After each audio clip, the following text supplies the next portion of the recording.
Hi, this is Natalie Lander, voice of Kinsey, Tara Branford, Stargirl, and many others. You are listening to a W2Mnet podcast. You can visit W2Mnet.com for other podcasts about entertainment, video games, sports, and wrestling. And welcome to the third installment. I know we've made it three of the Black Irish podcast here on the W2M network. I'm your host, Jason Teasley, and with me, as always, the black part of the Black Irish podcast, Mr. Eric Watkins. How you doing, Eric?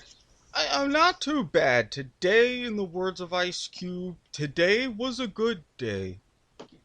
Granted, much cheaper than over the weekend, but that also helps.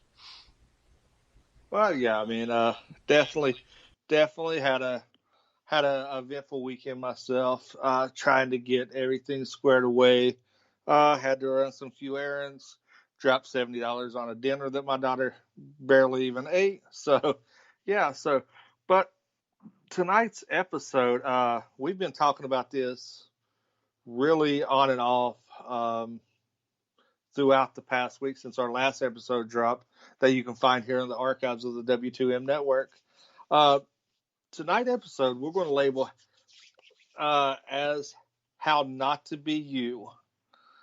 Now, saying that, Eric, knowing the topics that we're going to be tackling, I mean, we're going to dive into some really controversial topics that, you know, that a lot of people here on the network kind of shy away from. But being un-PC as being you are, we take things kind of head on. So, with that being said, knowing the topics we're going to cover and the episode title, what's your expectations? Let's just say especially with our first topic, I've got one or two personal ties and anecdotes to it, so that first one hit me in a couple special ways, so I'm more than prepared. All right. As you alluded to, we're going to take we the last couple of episodes, especially last week's episode, we tackled the racism issue and the issue of race in America as well. This time we're going to take a different spill, and we're going to take on a big name brand company that is basically making you do sensitivity training as part of their corporate model now, and telling people telling Caucasian Americans how to be less white. So, as a black man living in America, I just want your immediate take on that. I was confused as all hell. And this kind of leads into my personal anecdotes, because you know some of my off-air proclivities. And I'm pretty sure I told you this story. There was one woman in particular who especially satisfied one of my particular fetishes as being pregnant. Now, I know, folks, this is going to be a total left turn, but bear with me on this one. After one of our intimate sessions, we got to talking, had our usual conversation, kind of a banter, and she had mentioned about how she communicates with other clients and stuff, and she showed me how she labels certain people time wasters, etc., in her phone. And when it came to me, I saw with my own eyes, whitest sounding black guy. And I'm like, throughout my life, that has made a lot of sense. I have had personal comparisons to Ben Stein, Mr. Mackey from South Park, Kermit the Frog, characters on Sesame Street, so I could kind of understand the thought process, and I know that it was never in a malicious way. But with a lot of people who just encounter me via my voice, they think it's something completely different. And all of the other past experiences about quote-unquote not being the typical black man, I'm like, well, you've got to take a look at what the typical black man is. And this goes both ways. It's like the typical white guy, it's not always the example from, the Weird Al Yankovic White and Nerdy video. That's over the top. So it's like, why are you telling people, yes, being like this or a certain way? It's like, if you're not overtly offending anybody, what's the point? I don't get it. Well, I think that's the problem is, and this is going to be a controversial take. And like I always say, like I said on our last show, if you're listening to this and you easily offended, I'd be appreciative if you just turn the fuck off, because we will offend you. Me and Eric do not pull punches on any topic. But that's the problem with America. You have a oversensitized society now where people get offended over absolutely everything. And with that being said, I mean, we're going to dive a little deeper into this, and I'm going to touch on some points that I got off the New York Post article that I had bookmarked for this. So it's the idea of one can speak for the masses. One person can be offended, and they get to dictate everything. Now, going back to this stems from Coca-Cola putting out a training through LinkedIn entitled "Confronting Racism: How to Be Less White." I don't know if a lot of people actually know what racism is, and that's the prejudice toward a specific race based on pigment of their skin. Typically, is how it's the layman's term. Now, seeing how to be less white brings up a lot of questions, and Eric, this is where me and you are going to have a little back and forth. So we had a lot of discussion, and one thing that I'm going to touch on throughout the discussion is a comparison that I made with you that, in your words, made a hell of a lot of sense. So we'll dive into that shortly. But all right, hearing the words "be less white." So with this, some of the topic is being less. How is it less confident? Less. Let me think. There's like four of them. There's less confident, less confrontational, less knowledgeable, less like one of them contradicted. It was like less knowledgeable, less certain, and less.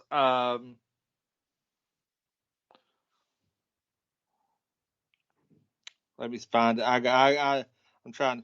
Okay, be less oppressive, less arrogant, less certain, less defensive, less ignorant, more humble, listen, believe, break with apathy, and break with white solidarity. Now, Eric, you're a highly intelligent individual. I say this a lot of the times. You're probably when it comes to intelligent conversations, you're one of the people I go to. So I'm just going to ask a really generalized question. How can you be less ignorant and be less certain at the same time? You can't. Now, if we're going by the textbook definition of ignorance, that means you have a lack of general knowledge or perception about a subject or situation. You are ignorant of something if you don't have a lot of experiences and you just don't know. And certainty means you are sure, you have this absolute either knowledge, perception, what have you. So that is those two statements are totally oxymoronic and contradictory, because by pure definitions, being less ignorant means you gain certainty and experience of things. And being less certain means you are more ignorant of a lot of different nuances or facts or what have you. So why would they put those two together? That would confuse anybody, really. So what you're saying is, in their training, Coke is actually showing their ignorance and certainty all in the same thing, because they're saying you have to be a certain role, but you can't. You also have to be less ignorant. So you can't be less ignorant and be less certain. I mean, it's theoretically impossible. I mean, that's not Right. how logic works. Now, this is going to go into a really, really controversial topic that we had offline and I alluded to earlier. By the way, Coke and LinkedIn has since pulled this training, but it was still out there, and that's why I wanted to touch on it. Now, I'm trying to no, fuck it. We're going to be blunt. I said that we pull no punches, so we're not going to pull any punches. So we had this discussion. Stuff like this comes from a quote unquote woke society. When looking at said woke society, you typically have a generalization and a stereotypical, so be it, stereotypical voice of the woke society. And that is typically a young Caucasian who protests and screams that black people are being oppressed. And this is the question that I pose to you, Eric. Coming from that demographic and that minority, how do you feel about having a white person basically imply in their wokeness that they need to speak for the African American community because they cannot speak for themselves? I am going to put this in the simplest way I possibly can. So that way, anybody gets any sort of butt hurt, anything like that, you can take this however you want, but it's just a few words. If you don't speak to me, don't sure as fuck speak for me. Yes, you can go on generalizations and things about what are happening in mass with different levels of discrimination, different levels experiencing police brutality, and what have you. Do they exist? Yes, I don't question that. In some cases, I have experienced some of those personally. But at the same time, you're going to go out there and say, each and every one of us as black people thinks the same way, and you're just going to get away with it? And as someone who, especially with older generations, like even when President Biden said about his think of black people thinking in a monolith, sure as shit didn't like it from him. And he's someone who, in theoretically, because he's in his 70s, should at least know better because of the things that have gone on historically in his lifetime. Now, you take that from someone who is a millennial, or even and more so, you find this more wokeness within Generation Z, which is even more annoying because it's like, yes, I know it's a bit hypocritical when I say, oh, you haven't lived, because I am only 34, soon to be 35. But even with then, what have you experienced? What have you really dealt with, and what you've seen? yeah, the world was shit when you were born and it's gotten worse, but think back to even 15 years before that and pile that on. So when you're saying all these kinds of things, yeah, we get it, but why are you only stepping up to the mic instead of pulling up a chair, sitting down, and having some real conversation before you pop off at the mouth? And this is Yeah, and also why I hate the word woke. That word alone just bugs the hell out of me. I'm going to say the exact same thing and make the exact same analogy that I made in mine and your conversation off off air. I see this, and I know this is going to be highly controversial. And I ask you if you see this as something similar. Uh, let's go on a history lesson here. Back in slavery days, an educated slave was the most dangerous thing because they could think for themselves.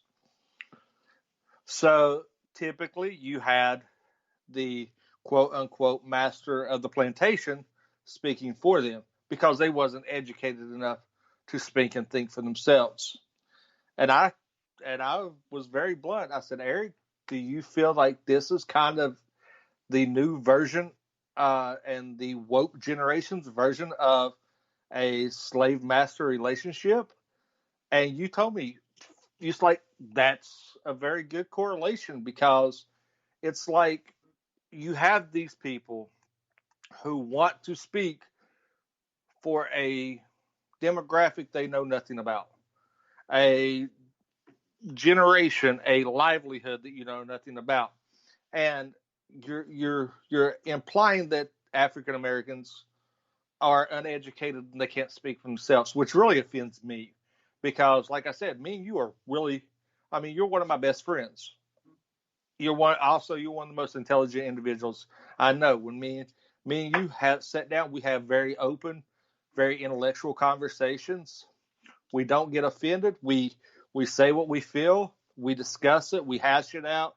We see each other's points of views. Me and you don't always agree on something, but by the end of the conversation, we come to a very very good understanding, and lessens. I feel it lessens each of us our stance on each side, and we come to a very very good common ground and a very good medium because of the ideas and the influences we share.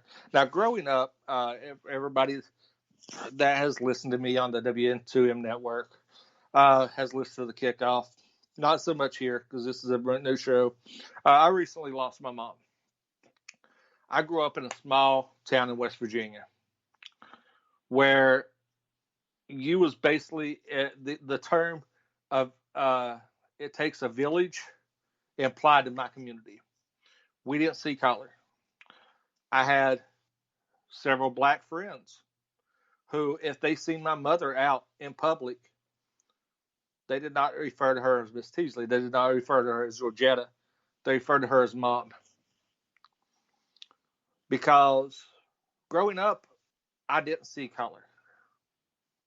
And I guess that's just you know, sheltered life that I lived in. Now, once I moved to Huntington, I kind of got educated and stuff. I see the diversity. I see the basically the bad side of things, per se.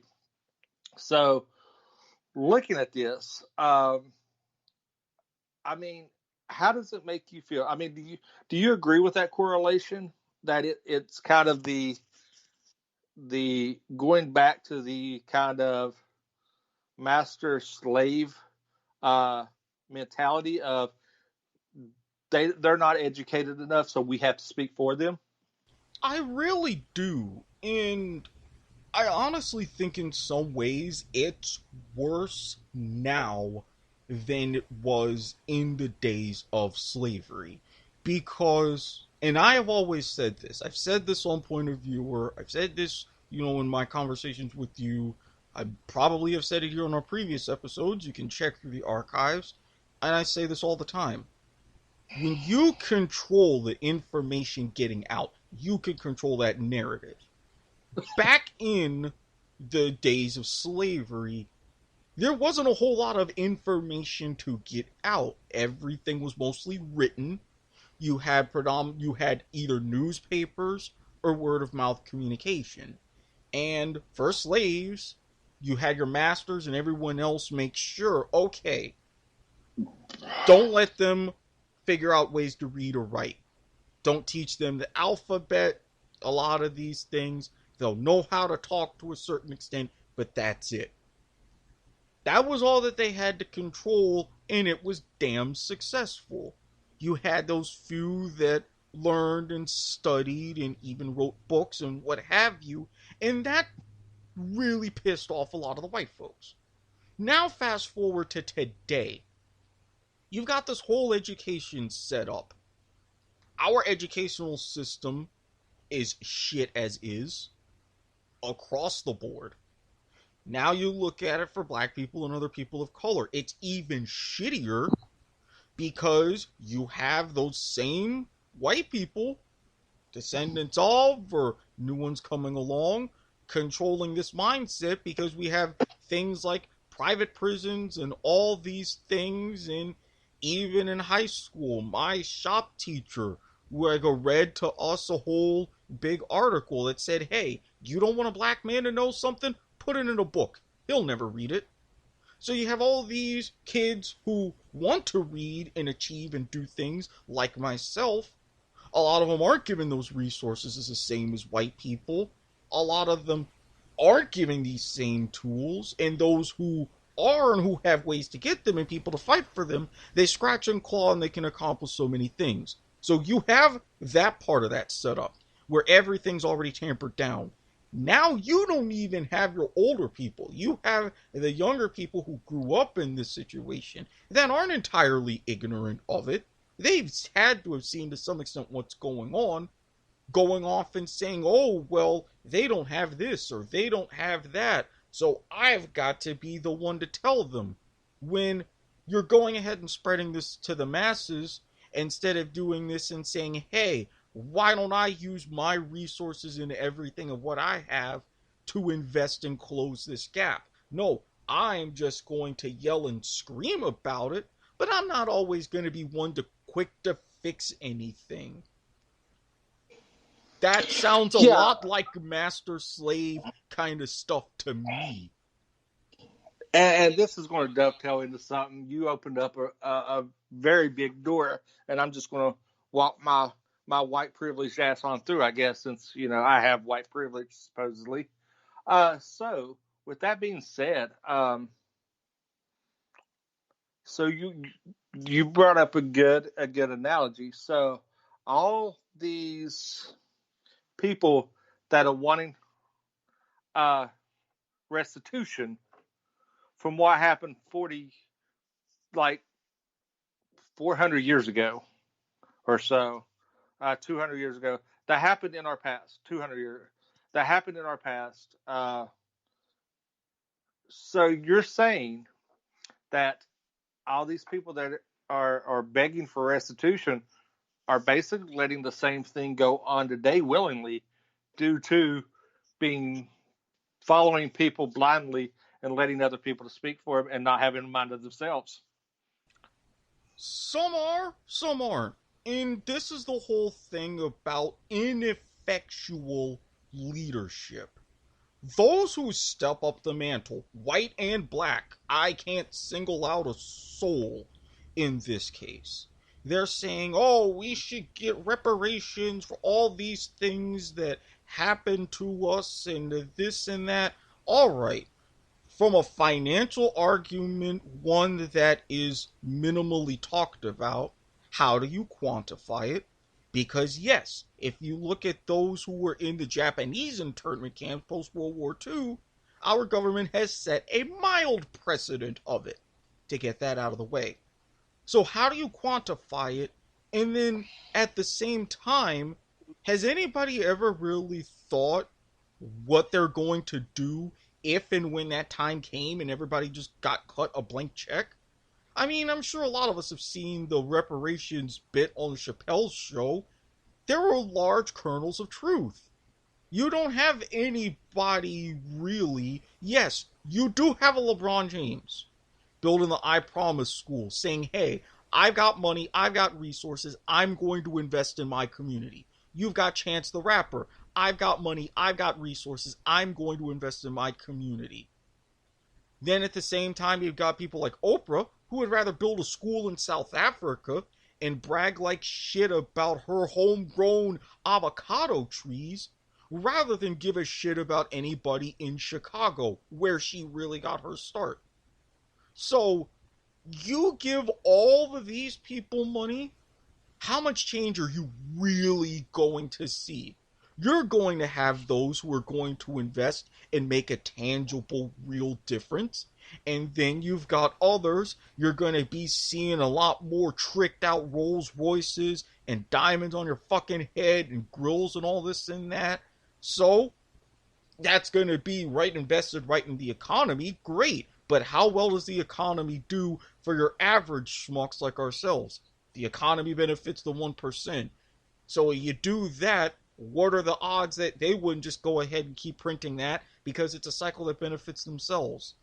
So none of that has really been fleshed out, and all these people clamoring for it, they really need to look around because that's potentially billions, if not trillions, going to a complete waste. And I could get that argument entirely about why it shouldn't happen. Well, yeah, I mean, that you brought up a great point. And I'm going to throw out a statistic here, and this is something that really, really blew my mind. I mean, me and you compared the statistics at the imbalance across the board in all major sports. So, you brought up a good point with like LeBron James. Hate him as a basketball player. Outside for his community and everything, I respect the man for what he does for his community because he does give back to the community. Absolutely. But if you look at it, uh, let's take the NBA. We'll look at the NBA and NFL because those are the two biggest money making sports in the United States athletically. So in the NBA, there's 74.2% African American players out of the entire NBA. NFL, you have 58.9. Now, this is where this is going to come into effect, Eric, and you're going to probably jump on this and sprain an ankle trying to get aboard.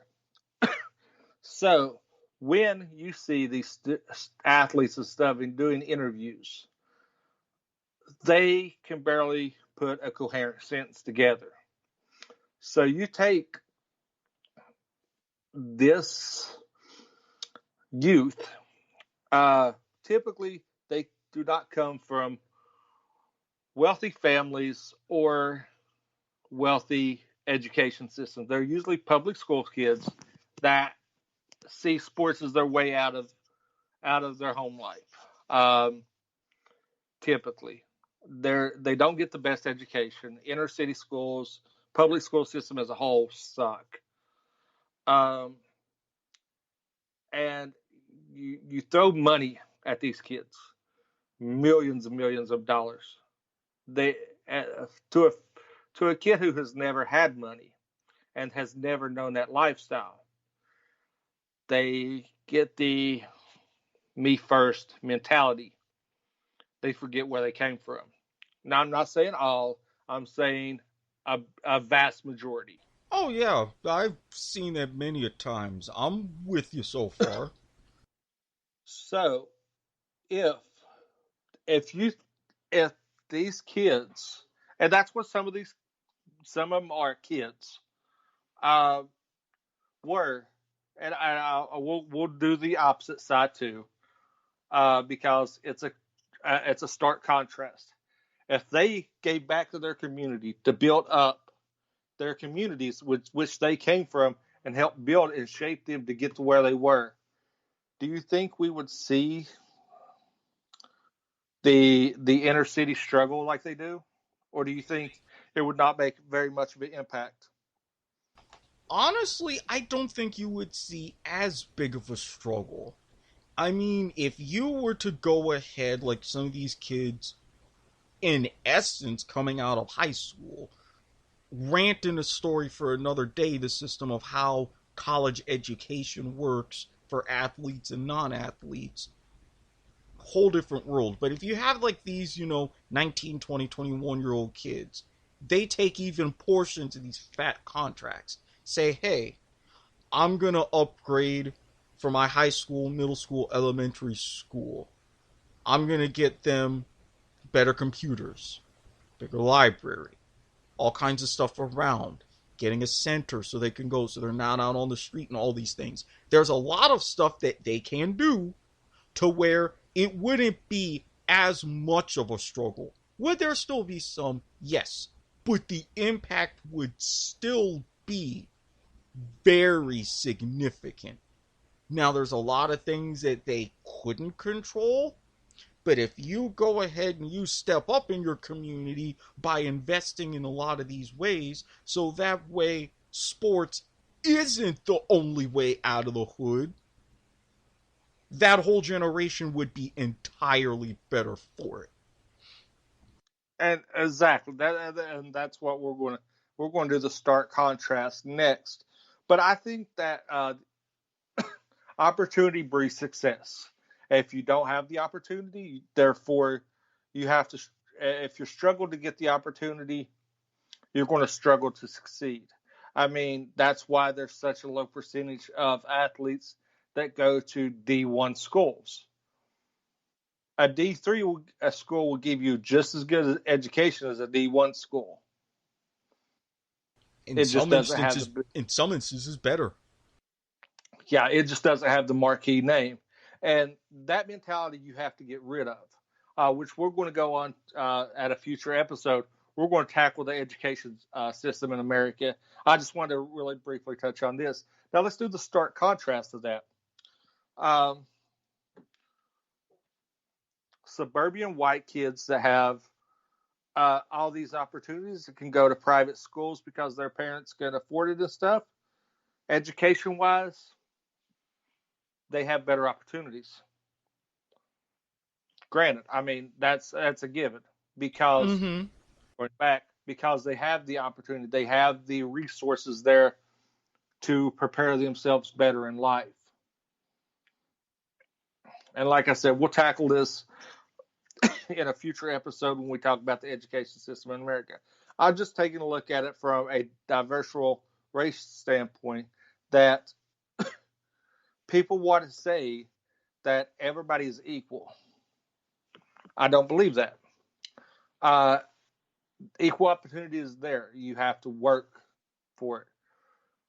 There's some opportunities that are given there. I mean, you still have to see nepotism and everything such as that. But in that retrospect, you could prepare for everything, and knowledge is key. So when we talk about this, and we're going to dovetail back into the coach thing here in a second. So when people say be less white, so are you to be more oppressed and not have the resources available to you? And we're going to, I want to wrap up real quick here. I want to let you answer, then I'm going to wrap up something real quick. So Eric, how do you be less white? I mean, I don't understand how does that even transition? Because to me, in a sense, that's being racist in itself by making that comment. And it is. I mean, that's no different from people, approaching me and saying, oh, if someone were to say, oh, be less black, and I'm like, how? I talk a certain way, I look a certain way. I mean, to do things with my skin would be incredibly expensive. But then other than that, what does that mean? And that goes across the board too. Being less white means what exactly? I mean, if you're talking about the resources, you have them. You don't have to take away yours to give to someone else's. It's not as zero sum as people would have you to believe. But if you're talking about, oh, with opportunities, well, again, giving other people opportunity, great. But it's like white culture, white this, white that. It's like, in the end, what is it really?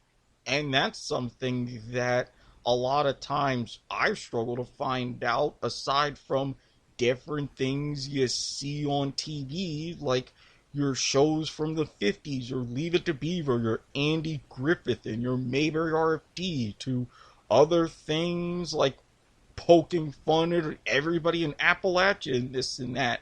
Things are associated with being white. How can you be any less of that if that's what you are? That there's no easy way that translates. Maybe that's me. Okay, and then we're going to wrap up with this question, because this is something I definitely, in a small town in West Virginia, that was a I experienced. There's no easy way to put it. I experienced this, and that's to be less white. So that says to be more uh, diverse in your culture. So that means to adapt more of the African American culture. But when a white person does that, you hear cultural appropriation screamed. You hear the slang word for a white person that is quote unquote trying to be black. So I mean, so what's the medium? I mean, if you're saying be less white, so is that saying be more black? Therefore, you face the backlash of the whole woke cultural appropriation of quit trying to be black. But you're saying one thing and contradicting yourself in the same sentence. So, what's your thoughts on that? How how can you be less white? So basically, what it's saying. I'm kind of all over the place right now, but this is a good analogy. Anybody go out and watch the movies Malibu's Most Wanted? Jamie Kennedy in that movie. Be rad. He is a white suburban kid who grew up on gangster rap and who embraced the culture. He is shunned for it because he wants to be a white rapper. Basically, he was and he gets kind of ridiculed. And that movie could never be made today. Just putting that Oh, out there. hell no. Hell no. Uh, and and you see this, but it's like, is that how everybody's supposed to act? Do you want people to adapt things, and how do you want people to act? I mean, the be less white, be less black.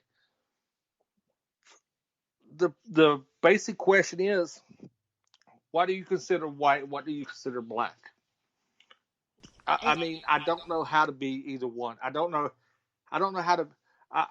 Is there like a checklist that you go through if you're white or black or Hispanic, whatever? Do you when you're born? Is there a checklist that the hospital has that they go through? I mean, I mean, I don't know, man. if there was, then I mean, hell, I must check off a whole complete different set of boxes. Because I mean, yeah, am I able to identify certain brands of fried chicken just by smell? Yes. Can I also sit down and talk about the intricacies of the 10-man ride in lacrosse? Yes, I can. Does this mean I'm bits of both? By that logic, yes. So, I don't know. I don't even know how with certain ways to ask. And you're putting a lot of people in a no-win situation. I mean, if you're just doing it for the sake of doing it, for the gram, for social media, or just because you're famous, yes, I am more likely to call you out on that. But if you're trying to do something because there's a legitimate curiosity or something like that, I'm going to cut you some slack and create a dialogue and make these teaching moments. But the problem is, how many people really want the teaching moments, and how can you even be able to discern half the time? You really have to have a keen eye, and that is not open or developing by anybody in mass. There's some people, yes, but that's a very slim minority. Exactly. So, I mean, just to bring this full circle, I mean, back to the Coke thing. I mean, so just forewarning everybody, if you do want to get a job at Coke, that's your preference. But I suggest if you do, use Grammarly.com to write your resume. Absolutely. I mean, with Grammarly, either through their extensions in programs like Word or their Chrome browser extension, or just by using the app themselves, you can correct all kinds of very complicated, complex mistakes, far beyond even spelling errors. And you can even make sure that your tone is proper and professional enough. So that way, those in their headquarters in Atlanta, of all places, can go ahead, look at your resume, and like, we're going to put this person through that training. This is someone who we want working and representing us at Coca Cola. Grammarly will help with Well, that aspect at least. well, I mean, yeah, I mean, Grammarly.com definitely is that extension to help you write your emails, your podcast things that I use to write our synopsis here, and as well as our co-host Eric Brahes on the kickoff here on the W2 network. I know he also uses Grammarly for all his synopsis, as well as his wrestling articles that he writes online as well. So you can use it for various things. Not only for your resume builder, you could also use it for show synopsis, emails, or if you are using it for your resume, it gives you a leg up on how to sell yourself as a future candidate, and make sure that you stand out among the other candidates that are applying for the position. But you're probably asking yourself, how do I get to this land of wonders? How do I get this program? Especially if you're on a budget. Well, worry no more, because you can take advantage of a special offer and get a free 30-day trial. All you have to do is go to getgrammarly.com/W2M network, sign up, and get the ball rolling. Because if you thought Grammarly was good by itself, wait till you really see the premium features. Mwah! Again, all at your fingertips. Just start by going to getgrammarly.com/W2M network. All right, that brings us to our second topic of this evening. I think this show could just be let's piss everybody off, and we hold nothing back, Eric, because this second topic, yeah, it's going to make one of our co-hosts a topic that we have with her, Miss Kennedy. It's actually a really good topic that spurred mine and her friendship and led to me introducing her to you and Harry, and her becoming a part of the kickoff here on the W2M network. And that's, should transgender athletes be able to compete in their transitioning sports? What that means is a male that's transitioning to be female be allowed to participate in female athletics, or a female that's transitioning to be male be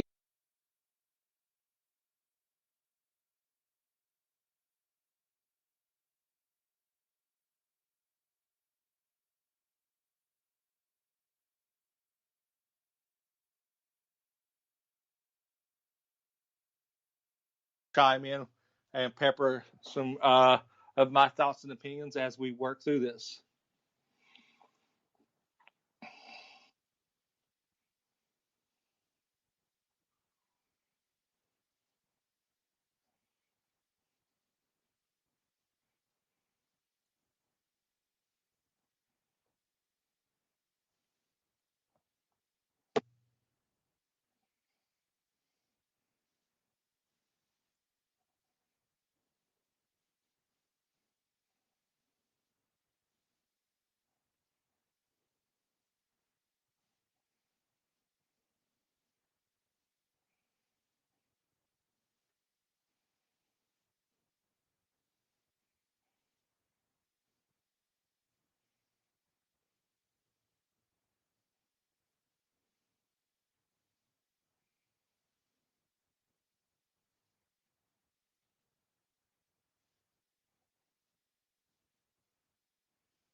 We want to start with some breaking news this morning.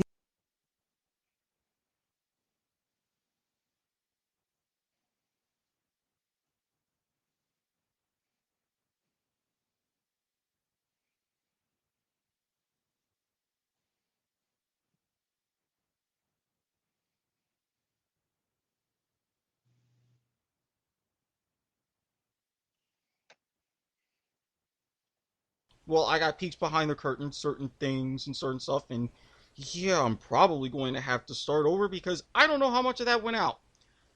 So essentially, for those of you who couldn't catch that, Caster Semenya, female track star, went through a period of lawsuits that went all the way up to the Court of Arbitration for Sport as far as she having too much testosterone in her body and not being able to compete at the 800 meters.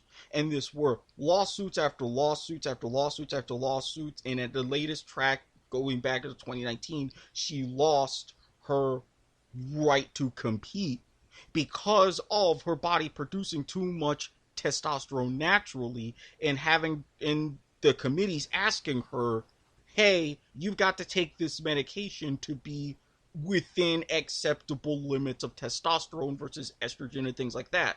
So as someone who goes through all these kinds of blockers and different medications and all of things, it is a very significant process. However, everybody's biology, even with that, is still different.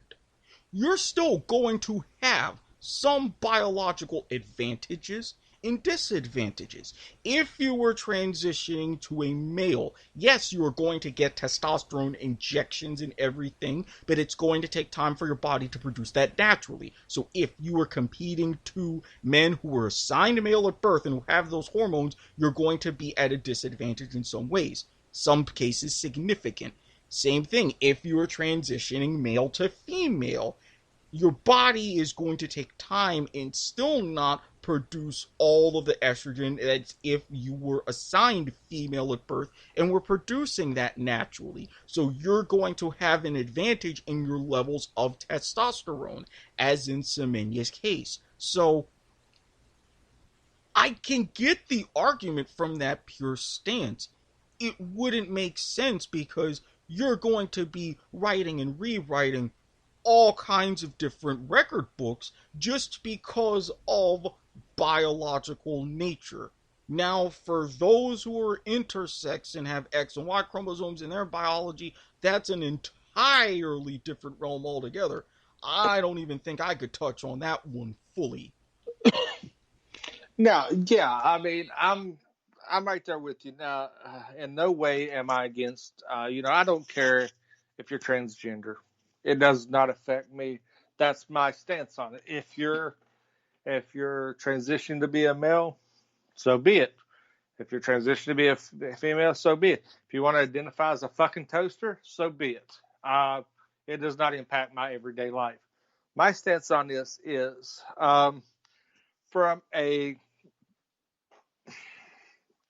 going to say as uh, a a feminist standpoint, because you have all these females that work hard, put in the work, that strive to be the best at their sport, their chosen sport. And then you have somebody that can literally come in and say they identify as a female, because you don't typically see it as female to male competing. It's typically male to female that wants to uh, exploit this. And yes, Oh, I yeah. will say exploit. Oh, I yeah. will say exploit this because, and it's a biological thing, it's a physiological thing. It's the fact that you have genetically a hormonal difference, male and female. Testosterone is a drug that is an enhancement drug. That is what steroids are for. Steroids can human growth hormone. This is why they're a banned substance. So you see this. You see somebody transitioning. And I'm going to touch on something that I feel a specific case that I'm going to bring up here shortly. You see this going on. Now, do I think a female can compete in males? Yes. At a professional level? Hell no. And if you want more insight of that, go look our co-host Kennedy up on TikTok. And she tackles this uh, greatly. Now, female versus female in a full contact professional sport, great. But you could take the most, if you took someone, let's lose, we spoke of you, or let's use LeBron James. He's won the MVP of the NBA multiple times. Let's put him in the WNBA. I mean, he would just mop the floor with everybody. He would be even going toe to toe with Brittany Griner in Phoenix. It would be a cakewalk. I mean, the competitiveness is not there, and you take that. Let's take it to a high school level. You have let's say a guy that's riding the bench for the boys basketball team for a season. His parents think he's better than that. He wants to come out and say he identifies as a female. He rides the bench. He's good, but he's not good enough to play. He rides the bench. He's got talent. He goes over, says he's a female, and wants to play on the ladies basketball team, and he starts dominating. Yeah, and what are you really going to do? And even on the reverse side, yes, there are reasons why you haven't had anyone since Nancy Lieberman, who one of the top caliber basketball players in her time, even collegiately. You haven't had anyone like her even break in to any kind of like a men's basketball really since. You didn't see it in the USBL, and especially with everything going on in the WNBA, you don't see the top players in the WNBA go ahead and even try to go for G League teams. Would I like to see it? Yes. Do I have a lot of hope of any prolonged success? To a point, no. And just like how, in my mind, I don't see even one of the best like female athletes breaking into the WNBA. I mean, in the closest regard you're going to get to that, you're going to see it in baseball. But any of the others, hockey, no.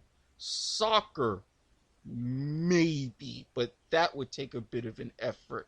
Football, absolutely not. Like Kennedy mentioned, it's just at some instances you can overcome the gap, but in other instances, that's a canyon you won't be able to cross.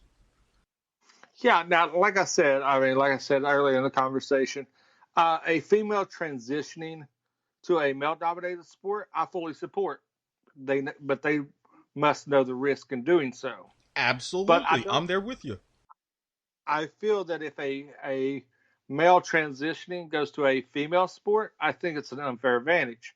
Like I said, HGH is a human growth hormone, is illegal for a reason, which typically there's some form of testosterone being injected, such as, with similarities with human growth hormone when a person is transitioning. So I think that's the thing. And you take, and what I don't understand is, you have these people that want equality and everything, but when this happens, they're silent. I fully feel that everything should be equal. Everybody should be treated equal. Don't be a dick. Treat everybody the same. But when you're directly impacted, this, say you're a parent, your kid is the star basketball star. Let's use basketball because that's the most equal. They have basketball and for both genders. And you're playing a school that has somebody that's transitioning. They go out and your kid's probably off state. They go out and this person just bulldozes them inadvertently. Your kid gets hurt. Are you going to say that's the equality there? Or if your kid doesn't get the playing time that they were once getting because of somebody transitioning? Or let's go to the next level, to the collegiate level. Say a scholarship that your kid had that you couldn't send them to school unless they had this athletic scholarship for being one of the best people in their sport of choice. Somebody transitions and takes that scholarship away. Now your kid can't get an education. How do you feel then? So this brings up a lot of questions that's something to think about. It's really rhetorical, but this is where I want to go with this because I state, this. Let's take it to a step further to the world of the MMA, mixed martial arts, and Fallon Fox. If nobody knows who Fallon Fox is, it is a transitioning male to female that fights as a female fighter and who has fractured not one, but two of her opponent's skulls because of the physiologically and the advantage that she had as a transitioning female. And you think about that. You're stepping in. Everybody talks about, a man should never hit a woman. I want to know people's stance on this. Is it a female fighting a female, or is it a male fighting a female? I And mean, pronouns in a fight mean nothing. Brutality means a hell of a lot. absolutely. And if I'm in, guys, I mean, is she UFC or are we talking like Bellator or one of the other organizations? Oh hell no. The Dana White will has nothing to do with her. And I'm glad because I'm thinking if I was in Dana White's shoes, I would not want to go into that minefield. Hell no. Especially for how he built up UFC and how UFC is going right now. That's something even for him, it just wouldn't be worth it. And even I'm looking at it as someone who, like, for example, I watch the Titan games. Great show. You had a athlete competing the first time as a male, assigned female at birth, had a very successful collegiate basketball career at Stanford, transition, and I was kind of sad that he lost, but with a lot of things I could understand why. I would get it. In this case with Fallon Fox, it's like when you have all of this, especially with aggression and all these things, the key hormone that takes in and comes into play is testosterone. And if you still have all of that testosterone pumping naturally, far more than any other assigned female at birth fighter would, you're going to get fractured skulls. And at some point, you've got to hit the pause button and say, no, this is absolutely unfair. And I believe the original case that you had mentioned that sparked this conversation we had off air was in the world of weightlifting, which the IOC is having issues with the World Weightlifting Organization. You may not even see weightlifting at the Olympics in Paris because of a rampant issues with steroid and other performance enhancing substances. Yeah, I mean, and this goes back to what I was saying.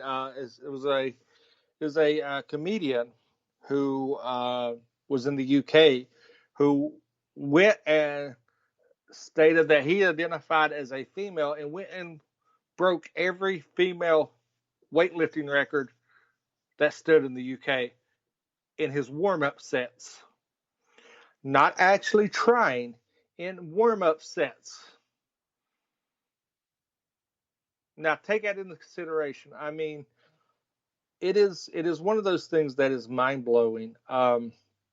So it's just something to go out and I mean it's something to think about. How do you and if anybody does listen to this, I want you to take a real hard contemplation and ask yourself if you had a daughter and say they had a disagreement with a trans female, a transitioning female, and they got into a fight, and your daughter had a fractured skull because of this, how would that make you feel? Would you still support and still say that there's no difference? But like I said, I fully support. I don't care what you identify as or everything, but I think that I think you draw a line somewhere, and I think that Yeah. is when a male is transitioning to female, he can they cannot compete in that gender sports.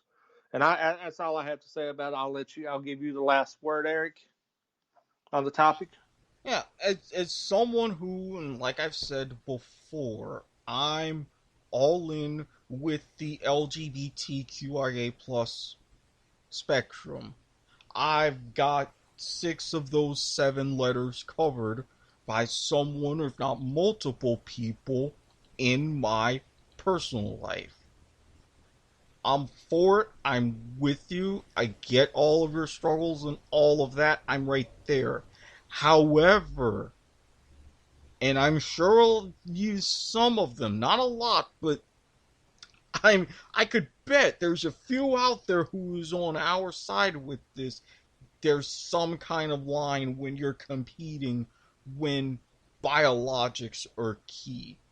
And unfortunately, in sports, you see it all the time, biologics are key. It's the fastest, it's the strongest, the lightest, the heaviest, what have you.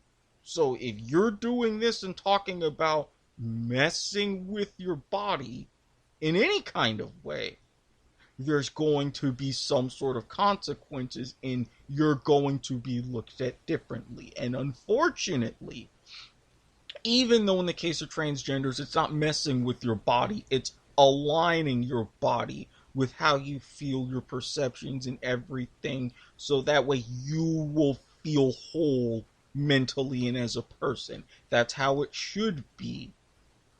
But you know that even with those as alterations, there's going to be risks and consequences. There's going to be some things you can do, there's going to be some things you can't. And like it or not, in a lot of cases, there's a lot of things you should do, and there's a few things and instances where you shouldn't. And I fully agree with that. And with that being said, how do you listen to your favorite podcast here on the W2M network, Eric? Now, me personally, I am more of a Spotify guy. I have also, from time to time, dabbled in Pandora. However, like in many aspects of my life, even as we were going before we came on today, I am always willing to expand my horizons. Yeah, I mean, you could go over and use your favorite podcasting here on the W2M network. I mean, you can find us just about anywhere, such as Podbeam, Spotify, and you could even go to your favorite Amazon Music and use your Echo Dot and say, Alexa, look up W2M network. and be able to listen to all of our archive shows, such as The Kickoff, Radley Jim Broadcasting Network, Black Irish Point of Viewer, and many, many other of your favorite W2M podcasts. Yeah, and for all the time that I talked about at the end of our last segment, what you should and what you shouldn't do, one thing that you should do is take advantage and explore Amazon Music for yourself. You can even do it just by going to getamazonmusic.com/W2M network. And like Jason said, if you've had any kind of Alexa-powered device, you can just say, "Hey Alexa, listen to W2M Network," and you'll get, no matter what the show, the latest podcast that'll be up. As soon as this will be uploaded and ready to go, you'll be able to listen to our dulcet tones and get into our conversation with Black Irish. So, all you gotta do to get that going, again, getamazonmusic.com/W2M network. Yeah. So, with that being said, this last topic is something Eric brought to my attention. So, I want to hand the reins fully over to him and let him tackle it solo, with me sprinkling in the lovely insights that only I can. Now, for those of you also in the know when mentioning our other podcast on W2M, I'm a bit of a soccer guy. And I, alongside with my wonderful co-host, however, things might be changing with Rachel McCrieger, we have a little bit of a special announcement. Stay tuned for that. We host Soccer to the Max. So we delve into the worlds of U.S. soccer. Now, over the past few days, there has been a significant story in U.S. soccer. Paralympic athlete, 7-a-side player Seth John. He was on the board with the U.S. Soccer.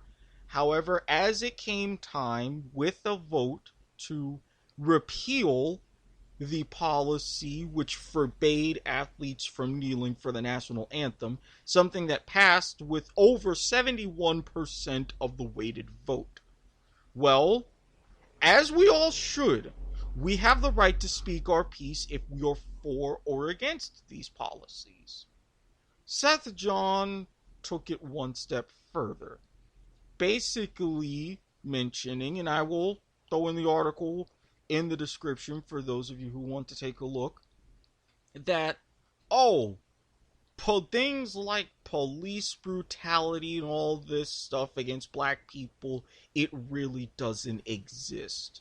And I'm Native American, I'm part of my tribe, and Native Americans are even more persecuted and this and that, and no one's talking about it. Now, after that speech, it was about 12-13 minutes, it was out there. It wasn't entirely the best of looks for U.S. soccer, so they voted, and he is now off the board. He has since come out and said he is not going to apologize for the statements that he made. To me, this hit in a very, very mixed way. Do I understand his thoughts and everything when it comes to the Native American community? I absolutely do. From the state of reservations, how they've been ignored, treaties are violated, even now to how different Native American tribes have been hit particularly hard by the COVID-19 pandemic. No resources, equal lack of mistrust with the medical community due to several instances of forced sterilization. I get that. He, as I believe, Cherokee, but again, that clarified in the article, he has every right to, as a Native American, speak that, and I agree. However, for all of the agreements that I have, and with all the things that he and his people have been through as Native Americans, to then turn around and say, all these things are not happening with black and other people of color, I'm sorry, if you don't see it to at least some extent, one way or another, either through ignorance or through willingness. You are blind. You can't go ahead and spout out all the rightfulness with your talk about how, oh, we've been ignored, we've been persecuted, we've been all of these things. Completely agree. But then to turn around and say, oh, nothing else is wrong except for what's going on with us. Nothing is going on with these people except with what's going on with us. Aren't we having issues with these sort of conversations already? Isn't this to a point like with what we've discussed earlier? You speaking and not speaking for certain people? Are you really going to be one of those people that we spent a good half hour talking about? Or are you going to take time and in depth and talk to a lot of players on your team or on other U.S. teams who have been through a lot of this exact shit that you're talking about? And I'm not even mentioning looking at the news. I've got my own opinions about the news and our news media. That's why I do not pay attention to vast swaths of it. But it's out there. And the fact that you even have with what happened with the women's national team and this whole thing starting with Megan Rapinoe going ahead, taking her time and looking into everything during the height or even the infancy of Colin Kaepernick kneeling, looking around, kneeling herself, but also putting in the work in her efforts for the cause, and as well as her own causes? Or are you just going to be like that guy who's butthurt and throw away everything and every right for people to listen to you because it's one thing above the other? Like I said, if you're wrong, you sit down and you need to have some conversations your damn self. There's a lot of things that you're on to. There's a lot of good that you could be doing for yourself and for Native Americans who have really had a raw deal the past 3-4 centuries of their own. But then you go ahead and you spout this? Please. No. Fuck out of here. Yeah, I mean, you echo just about my thoughts exactly. I mean, there's very few things that me and you 100% agree on. This is one of them. That's why I definitely want to make sure that you took the lead on this because, you can express it more articulate than I can. And yeah, I mean, I agree 100%. I mean, you can use your platform to do so much more, and I think you should. I mean, that's basically all I can legitimately add to it. Yeah, and he has a platform. I mean, I'm gonna be honest. Before this, I legit did not know who he was. Maybe that's because with US on our men's soccer side, we haven't been doing too hot. Being it the whole situation and not going to the last World Cup. We're going through Olympic qualifying. We haven't been to the Olympics in forever. And on the Paralympic stage, we're not usually contenders when it comes to 7-a-side soccer. So this is how essentially you're making your introduction into the sports world. And you do this when you had a platform and you could have created a lot more positive discussions on these things, like so many athletes and others in your camp and that have been doing things. Has it been rocky? Yes, it has. We just saw what happened with Carlos Cordero. But at the same time, get people talking about it, opening up some things, and let people focus more on the Native American plight that's been ignored. But no, you went ahead and you went, in my opinion, Jason, see if you agree, but you go ahead and you piss it away. Yeah, I mean, you take the opportunity and you don't capitalize on it, which goes back to a lot of things that we've talked about this episode, is using your platform. Uh, this ties it all up to our athlete discussion in the first segment. Using your status and your platform to elevate a cause or a situation. So, like I said, I mean, if we had more people using their platform to elevate causes and to bring awareness and to follow through with it, and not just use it as for the gram, for social media clout and everything. Because I know somebody's going to bring up a certain athlete that says, "Well, this is what he was doing." Yeah, fully agree. But my issue with that is you can listen to the Let's Talk About It first episode on the W2M Network Kickoff Archives and get my take on that for a more in-depth look about how he had a platform and he didn't use it, just like me and Eric's talking about now. So, I mean, really, I can't add anything to this. I mean, you've done a great job. I'm Why, thank right there you. with you. I don't think that there's very much I can do, but I do want to say that you need to be less white when articulating yourself. Maybe we need to sign you up for that Coke at Coke remedial course. Oh wait, you're not. So you're an intelligent black man, and I expect that because you brought that point to light way better than I ever could. You're sure about that? Because remember, you need to be less certain, but you need to be less ignorant. All right. With that being said, guys, thank you for listening. Eric, where can everybody send all their hate mail to you online? Well, I mean, naturally, you can feel free to send all hate mail to s.garmer@gmail.com, but we're not even talking about that right now. You feel like you want to have a little bit of a tete-a-tete with me?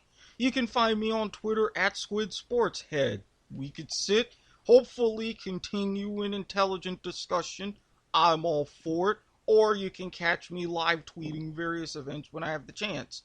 If you feel like that's not the medium for you, you can find me on Facebook, look up Eric Watkins, picture of a cartoon guy, in a recliner, sipping some wine next to some laundry, you know the deal. However, if you're looking for different kinds of discussions, like I alluded to, and are curious about some different contacts and things that I've mentioned, because yes, I still happen to have her number, slide into my DMs on Twitter, undergo the proper vetting process, you'll gain access to my dark Twitter and other social media of that ilk, where you will find a treasure trove of that sort of information. Yeah, and you can always find me on Twitter at W2M Chairman. You can also find me and Eric, um, along with our co-hosts, Harry and Kennedy, just about we're going to be about sporadically through the off season, but during the NFL season, college football season, you can find all four of us bringing you to all the NFL news and notes to you through W2M, the kickoff, where you'll see a whole different side of me and Eric, and where the show kind of goes off the rails and Harry has to reel us in. We've just been joined by our newest co-host, Kennedy, who brings a totally different, very informative side to the kickoff show with her expertise about football and her takes on stuff in general. So, as always, you could look up all of our archive shows as well as any other shows on the W2 network through your Amazon music player, as well as, use a keyword W2M on your Grammarly.com to see also help with articulation so you can sound as smart as Eric is on the show. So with that being said, my name's Jason, that's Eric, and you guys have a good week. All right. Remember, folks, do your homework.